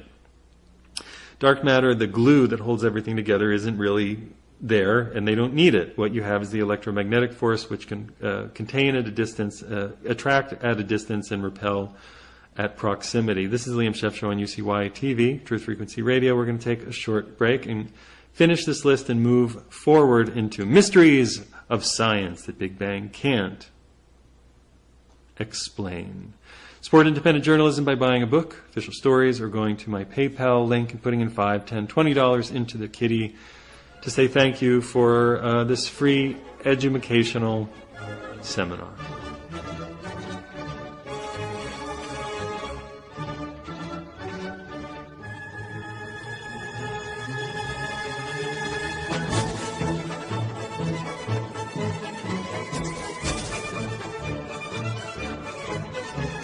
We're in the half-hour, bottom of the hour break. It's only the bottom because of the way that our clocks look. We could change our clocks, and then we could be at the middle or top of the hour. It's just the way they read it in radio talk.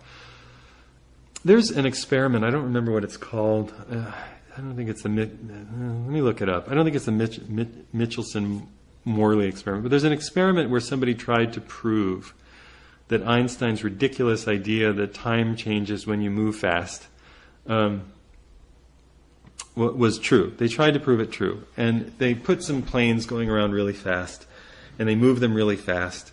And they had atomic clocks which bounce photons or light, to measure time. Pretty neat trick. Well, and then they decided that these things were, hundredths of a second off this way or that way, so that proved it. And now we have the GPS system, which they say uses the Einsteinian system, but it doesn't. They just keep those synced with the stuff on Earth. What they don't imagine is that when you move something really, really fast, it can become unstable. So if I took a grandfather clock and put it on the space shuttle, grandfather clock's dependent on gravity, so it's not really going to work. If I took an hourglass and I put it in the space shuttle or put it in outer space, it's not going to work either. It's not that time slowed down, it's that it doesn't work in that environment. So they never really thought that their clocks were being affected by the incredible rate of speed, by the difference in gravity, etc. But anyway, we're stuck with the idea that Einstein is true because somebody ran this experiment and didn't get a totally zero result. Well, other people have run the experiment better and gotten, I think, better results. But we'll come back to that on another show. This outer space stuff is fascinating. It really is. When you understand that space is electrical, you can get your head out of this depressing, the universe is a giant, big, stupid accident. We don't know why anything is. Send more cash. You know, the Morgan Freeman narrated mystery of everything, and it all breaks down to numbers. Oh, it's all numbers. I mean, astronomy at some point just became people doing mathematical equations, and everybody gets to change their mind every 5 minutes, and they have a big upset at the tea party at the conferences. Oh, Stephen Hawking doesn't believe in black holes the same way anymore. Oh my God, no. Well, he sort of does, but not quite the same way. Oh, what's his name? Neil deGrasse Tyson just fought with somebody on the Jon Stewart show. Oh my God, it's astronomy. Thank God for science. It's not science. These are blowhard douchebags. Due respect to Hawking for having suffered a lot, but these are blowhard douchebags who don't know what they're talking about. It's invented. It's not real. It's not science. It's just more Big Bang crap. This is the Liam Scheff Show. Please support independent journalism by buying a book. Chapter 9 will elucidate and illuminate electric universe concepts for you. Let's get back to the show.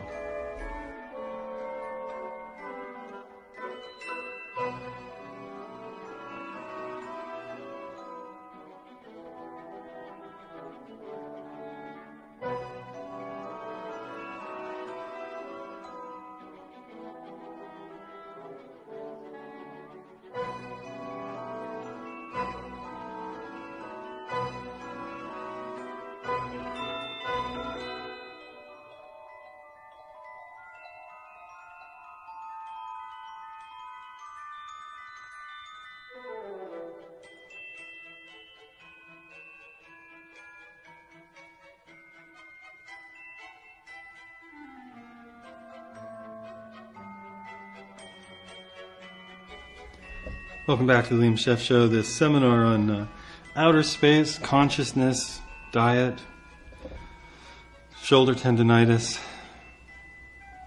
If you have any tips for what I can do with a rotator cuff injury, rotator cuff tendinitis, I'm not going to characterize it as extreme. Pressure is not comfortable. I can lift my shoulder above my head. I want you to find me on Facebook and give me your best shot, your best shout out, your best advice. What do you call those? Supplements. You can give me supplement advice. You can tell me what you did. You can tell me what to look for in terms of symptoms, because I definitely hurt my shoulder and I'm not happy about it. The military railgun that fires bullets at 6 times the speed of sound. Footage shows weapons reaching an immense Mach 6. Why am I reading this to you again from the Daily Mail? Because how are they accelerating this bullet? It should give you an idea of how we should be looking at energy. It is electromagnetism, of course. Just when you thought we'd nailed the art of firing chunks of metal at each other at immense speeds, U.S. weapons firms shown it can do faster. They can fire projectiles without explosives at thousands of miles per hour. How? The Blitzer railgun, designed by San Diego General Atomics Electromagnetic Systems, uses electromagnets to send its projectiles hurtling off at thousands of miles per hour. In tests carried out last week, 5 projectiles were fired at accelerations of more than 30,000 G-force, 30,000 times the force of gravity. These are rail guns.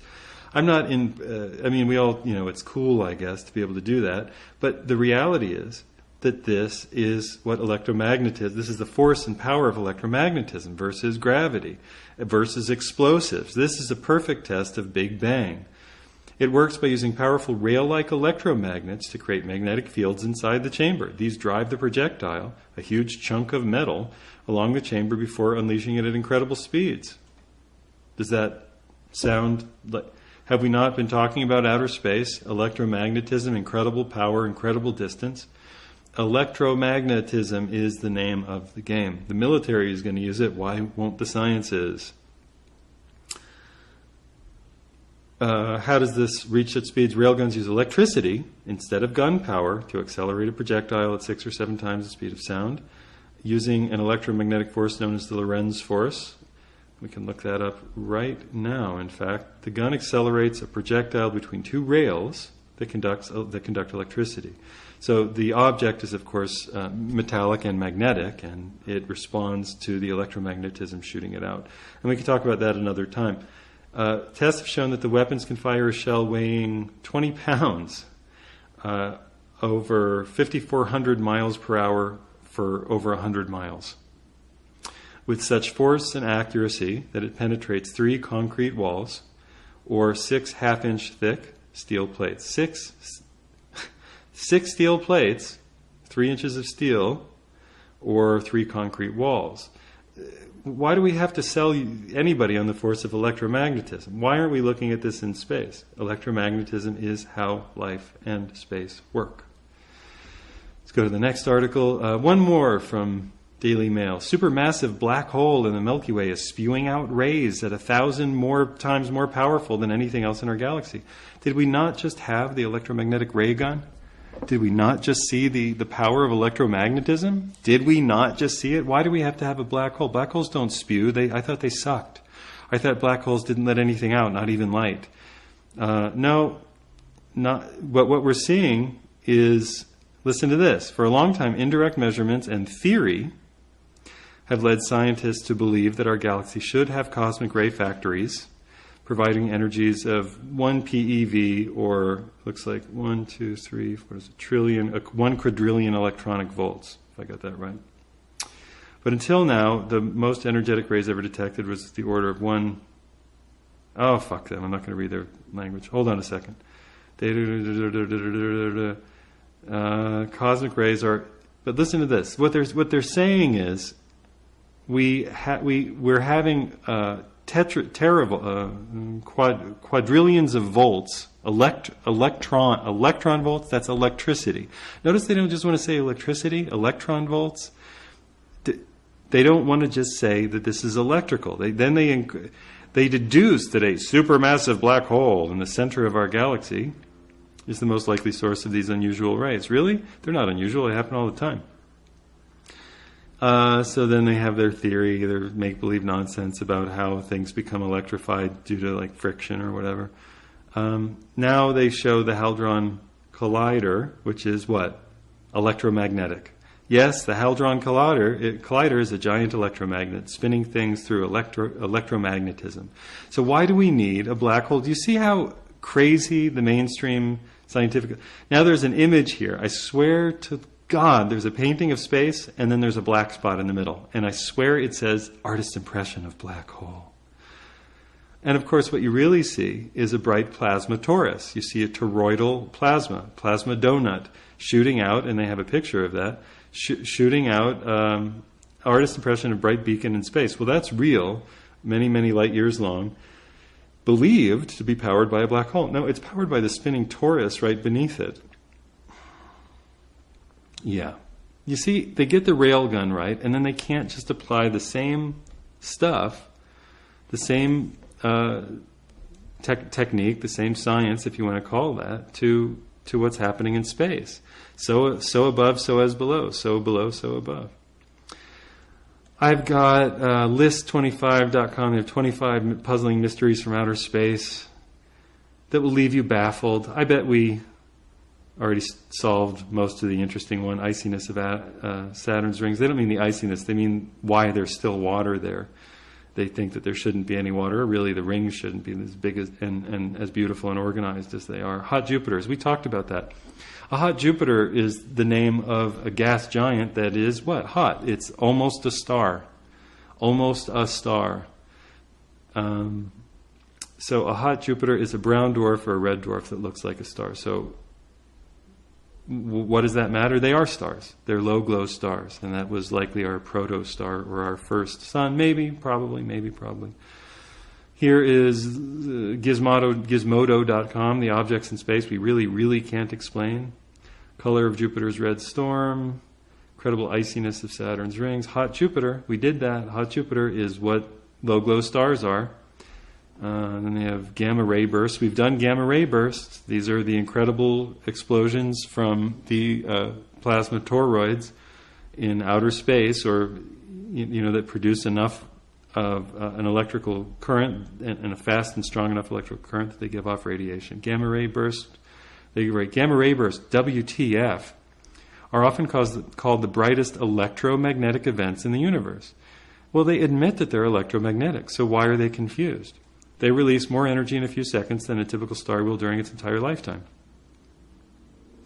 They've been known for 40 years, says UC Berkeley astrophysicist Martin Dickhead. That's not really his name. They have been known for 40 years, but their cause is still unknown. No, it's a plasma toroid. It's plasma. Some have been correlated. Please say black holes. Please say black holes. Some have been correlated with very distant galaxies, but most, he says, Martin Cirque is his name, correlate with nothing. Well, at least he was honest. Now, Gizmodo asks, are they exploding black holes or something far weirder? No, well, it's plasma. The shape of dark matter, yes, there's no dark matter. The entire structure of the universe itself, they have no idea what it is or why. Oh, they're telling you that. Does this sound like they got it all nailed down? I mean, when you approach these douchebags spitting through their retainers, well, it's inconceivable. We're doing the math. The math is correct. Your math might work out on paper. I mean, you might, get the answer that you were hoping to get, but it doesn't have anything to do with electricity or what's in outer space. So why don't you become interested in electrical engineering, pull the retainer out, Norbit? Why don't you just, get with the electrical program? You might enjoy it. You might actually not mind finding out what's happening. You might have gotten into astronomy to see what's in outer space rather than what's up your aspirin. You might actually have got into astronomy for the right reasons. You gotten stuck with it for the wrong reasons. Smashinglists.com. 10 unresolved mysteries of outer space. Multiverse. No, not true. Portals connecting universe. If there's a portal connecting a universe, it's called a door, and it's the same universe. So, no, there are no portals connecting universe. There are no multiverses. We have a universe. It seems infinite, and no one can ever... The only reason they come up with multiverses is because they're so lost. Were Earth and Mars one entity? You're getting somewhere, but no, they weren't one entity. They might have been both daughters of the same mother star, though. Dark energy doesn't exist. Dark energy is the greatest mystery in the universe today. In physical cosmology. Physical? You mean psychic? Or all right. Astronomy and celestial mechanics. Dark energy is a hypothetical. Thank you. Check, please. Form of energy that permeates, blah, blah, blah, blah, blah. Tends to increase the rate of expansion, blah, blah, blah, blah, blah. Okay. Well, you don't need it. Now they're combining mass and energy. In the standard model of cosmology, dark energy currently accounts for 74% of the total mass/energy of the universe. Mass energy is now the same thing. The exact nature of this dark energy is a matter of speculation. Can we stop talking about it? It is known to be very homogeneous. Why? Not very dense? I thought you couldn't see it and it was all a matter of speculation. It is not known to interact through any fundamental force other than gravity. In other words, you think that there's something that's pushing things apart and you don't know what it is and you won't look at electricity, so it's dark energy. Even though electricity will push things apart. Okay, never mind. Sorry. Didn't mean to interrupt your masturbation session. Contemporary science followed by dark matter. All over the place. Top 10 unresolved mysteries of outer space. Extraterrestrial life. Well, if Walt Thornhill is correct, and I think he is, the search for extraterrestrial life is a huge waste of time because most life will originate in the warm cocoon of a red giant or of a red dwarf or a brown dwarf. And these are very low glow stars, relatively cool, not cold, but relatively cool stars, relatively cool, who are in a low voltage, low ampere, low electron flow, low electrical part of the galaxy or universe of their galaxy. So they expand like a sail to catch more wind. They expand and get more diffuse. They expand and get weaker, expand and get weaker, expand and get weaker, but still hold on to more electrons.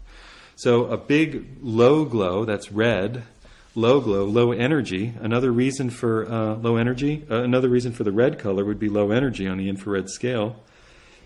Not distance going away from us, but low energy. Maybe another reason to reconsider redshift. So a low energy object will, a low energy star will expand to catch more of the cosmic Birkeland current flow. And in doing so, might even envelop some of its little moon satellites. And those will go around in this cool red glow, which will look like a purple dawn, look like sunlight all the time. Purple sunlight. The sky will be a kind of nice purple color all the time. And it will always be pretty warm. And if there is a collection of hydrogen and oxygen in that region, you will form water. And these are ideal places, these cocoons inside of the red, expanded, low-glow, extended photosphere, the visible area of a star, of a low-glow brown dwarf star, like a Saturn or Jupiter, and which have more satellites than anybody can shake a stick at, 20, 30, 40 little tiny moons, of which Earth could very well have been one, and Mars and Venus. Going around inside that cocoon, which will block all extra, stellar radiation, which will block all radio waves. You won't be able to get through the interference of the plasma. So what good is it to look for extraterrestrial life? If they want to look for extraterrestrial life, they should be looking at low-glow red stars. And somehow, I don't know, we'll never get a probe there, but somehow trying to figure out how to penetrate the plasma glow a little bit to look for signals of satellites within that low glow. It has even been suggested by mainstream astronomers that, low glow stars can house satellites within their, I want to say photosphere, but within the visible glow of their plasma. Our sun's plasma is more than red hot. It's 6,000 degrees, and it clings to the surface of the sun in tornadoes. Nothing could survive in there. But imagine that was very diffuse. A star like Betelgeuse, which is real, Betelgeuse is actually a star, Betelgeuse, would extend all the way, to Jupiter if it were in the place of our sun. So we would be flowing inside of its red or purple plasma, and perhaps it's quite, cool in there. Perhaps it's within the realm of 120 degrees or something. Certainly good enough for plants and other kinds of life to live. Who knows? We don't know. Maybe it's even cooler. There are stars that are even cooler. NASA has even found cool stars that it can't explain. Inexplicable cool stars. Well, maybe if it's a plasma discharge, if they're anodes, they don't have to be 6,000 degrees or 6 million degrees. Maybe they can be 100 and something degrees, because plasma doesn't have to be much hotter than neon. Think about it. There are other mysteries of space. They go on and on and on and on and on, and it gets boring because they refuse to look at plasma. And there's so many interesting experiments to be done with electricity and plasma that it seems to me to be a terrible crime, almost a crime against science, a crime against knowledge, a crime against energy, a crime against humanity, that we're not paying attention to them. But we're not. This is Liam Scheff and the Liam Scheff Show here on UCY TV, Truth Frequency Radio. So I was overusing my shoulder. I was doing a lot of exercise, and I like to do lateral dips, and I like to get on parallel bars and just like swing back and forth and almost put myself in a handstand. I cannot do that anymore without excruciating pain. I would go into real pain. I do a lot of pull-ups, all that kind of stuff. Can't do that anymore. So I definitely did something, right? Everybody with a rotator cuff injury is saying, yep, rotator cuff injury. That's how you did it, stupid. Okay, I never had one before. I was always indestructible. Now I'm destructible. So I can lift my hand, let's see, lift it above my head. It's not excruciating. Out to the side is okay. Any pressure, though, is a problem. If I don't do anything with it for 10 or 20 minutes, an hour, the inflammation seems to settle down a little bit. But if I do anything like a downward facing dog or yoga thing, all the stuff I'm used to doing, it hurts, really hurts. Like, ow, I have something going on. So I go online and I look at the picture of rotator cuffs, injured rotator cuffs, and it looks like there are cracks in this. It's not ligament, it's tendon. It's like glossy tendon that seems to be coating the bone. So I'm going to have to be taking more and more pictures, and I definitely did something. So can I heal that? Question number 1, can I heal it? And question number 2, how? Question number 1B or 2. Question number 3, what do you recommend? Question number 4, what else do you recommend? What do you recommend in terms of exercise? Question number 5. What do you recommend in terms of supplements? Question number 6. What do you recommend in terms of any other thing? Question number 7.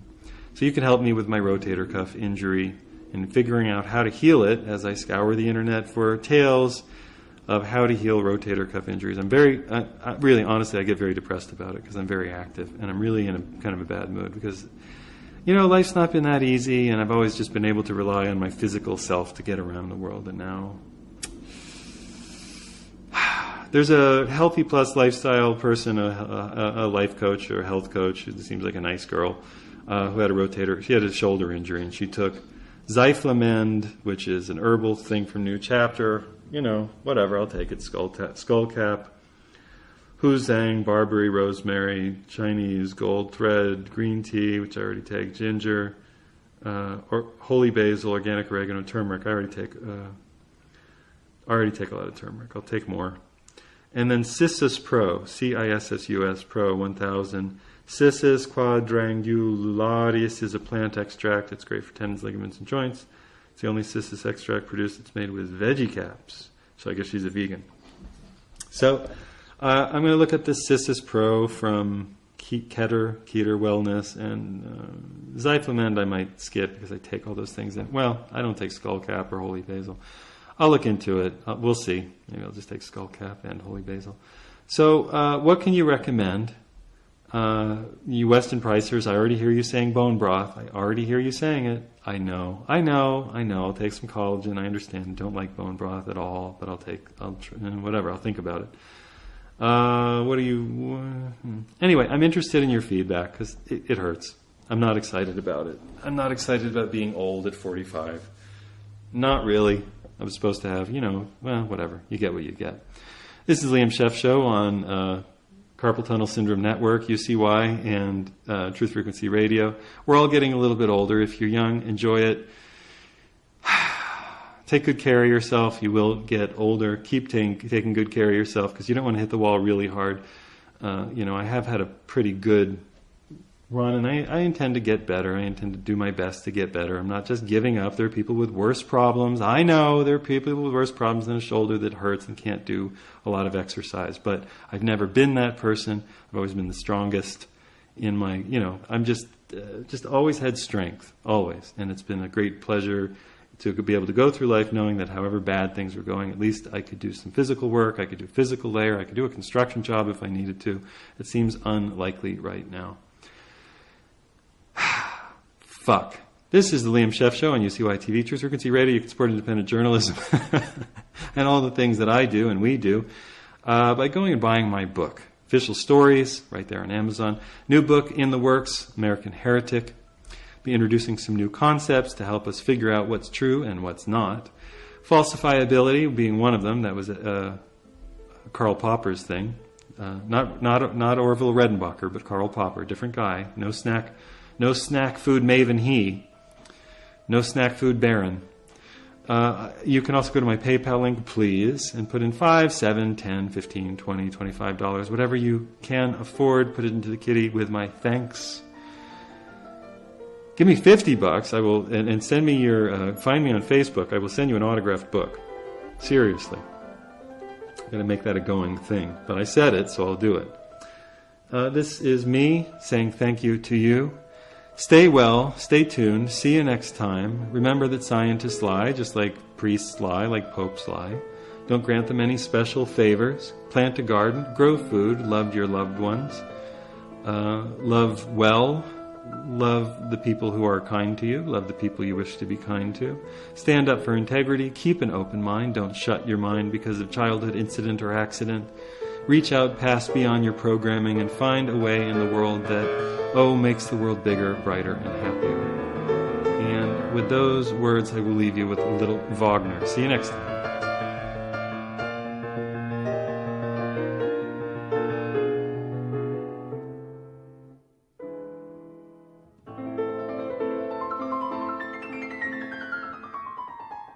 I know it's Beethoven, just hold on.